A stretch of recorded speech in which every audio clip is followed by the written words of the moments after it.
In the Philippines, which is Asia's largest Catholic nation, something really intense is happening. You've got a spiritual battle raging, and the demand for exorcisms is just skyrocketing. It's pitting this ancient faith against modern psychology, and right in the middle of it all are these stories that honestly sound like they're straight out of a horror movie. And speaking of horror movies, I want you to meet Mary Rose. For her and her family, this isn't some kind of theoretical debate. No, this is their terrifying, day-to-day reality. They are absolutely convinced she's possessed by an evil spirit, and in her own words, their life has become a horror movie.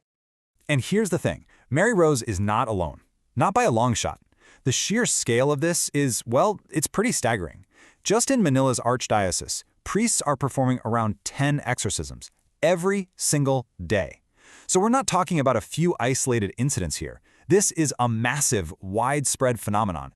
And the stakes here, well, they couldn't be higher. For the past 2 years, Mary Rose has been going through these episodes where she feels like this malevolent thing just takes control of her body. And in those moments, she has even tried to choke her own children. It's turned her home, which should be a safe place, into a literal battleground. So you have to ask, how is the Catholic Church responding to all this? Well, they don't see this as a maybe or a what if. They see it as a spiritual war, and they have built a seriously organized institutional army to fight it. The man leading the charge is Father Joseph Sakia. He's the chief exorcist of Manila, and he oversees a force of about 200 exorcists all across the Philippines. And listen, this is not some fringe group. This is all backed by the very top of the church. Pope Francis himself has actually mandated that every single diocese in the world needs to have its own exorcist. It's so organized they even hold a national conference every year, basically to share strategies on how to fight this war. So what do they look for? What's the proof? Well, for Father Joseph, it's things that seem to completely defy any kind of scientific explanation. We're talking about people vomiting up live cockroaches, stones, even snails. And then there are claims of levitation.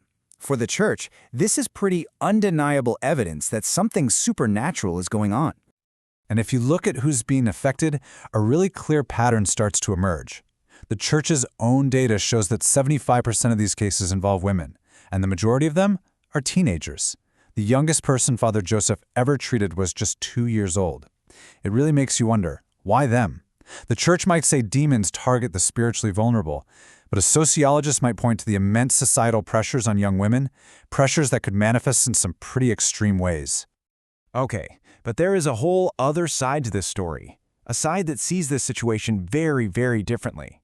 From a scientific point of view, this isn't a spiritual war at all. It's a potential mental health crisis that's being dangerously misunderstood. This is Dr. Hazel Malazarte, a psychologist, and she really gets to the heart of the concern for many in her field. She warns that mistaking a serious psychological condition for demonic possession isn't just possible, it's likely.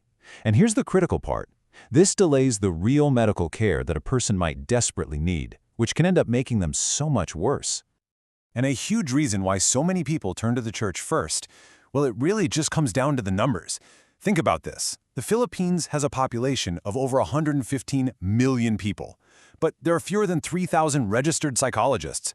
With that kind of massive gap in mental health care, it's really not surprising that people are going to seek help from the authority that's most accessible to them, their local priest. And this is where the whole conflict really comes into sharp focus. Both sides are often looking at the exact same symptoms. So, hearing voices, is it a demon, or could it be schizophrenia? What about convulsions, possession, or epilepsy? Those intense mood swings, demonic influence, or bipolar disorder? You have two completely different worldviews looking at one set of signs. So let's actually see how these two different ways of thinking play out in the real world. We're going to look at two key events, Mary Rose's exorcism and a really strange incident that happened at a local school. Now, you might think an exorcism is just total chaos, but it's actually a very structured ritual. It always starts with prayers for protection. Then they use blessed objects, like rosaries, to try and weaken whatever entity is there. The real core of it is a confrontation in Latin, a language the possessed person often doesn't even know, before the demon is finally expelled, usually through some kind of physical reaction, like vomiting or burping. So Mary Rose's 11th exorcism, it was this intense 2-hour ordeal of screaming and physical distress. And at its climax, the exorcist claimed they won when the demon supposedly revealed its name, Baal, who in Christian demonology is a high-ranking king of hell. So for them, this was mission accomplished. Okay, now let's switch gears and put on our science hat for a second. To understand what happened at a local school, psychologists would point to something called mass hysteria. It's basically when one person's extreme stress is unconsciously mirrored by the people around them. It can spread like a virus, especially in a tight-knit place like a school. But when an incident of mass possession broke out at a school in Lipa, we're talking multiple students convulsing and speaking in tongues, the local chief exorcist had a very, very different take. He didn't see mass hysteria. He saw, and I'm quoting here, multiple demons attacking simultaneously. So let's bring this all back to Mary Rose. How do these two completely opposite worldviews end up explaining her personal torment? Dr. Malazarte believes Mary Rose might be suffering from something called dissociative trance disorder. It's a condition where, when faced with some really deep trauma, a person's mind kind of splits. She could be unconsciously acting out the behaviors of possession because, in her deeply religious community, it's the only acceptable language she has to express the unbearable pain that she's feeling. But at the end of the day, what does Mary Rose herself feel? Well, after her exorcism, her relief is just, you can feel it. It's so profound. Whether a demon was cast out or she had a massive psychological catharsis, the experience for her was undeniably real. It was healing. She said it felt like a second chance at life. And that really leaves us with the central question of this entire thing.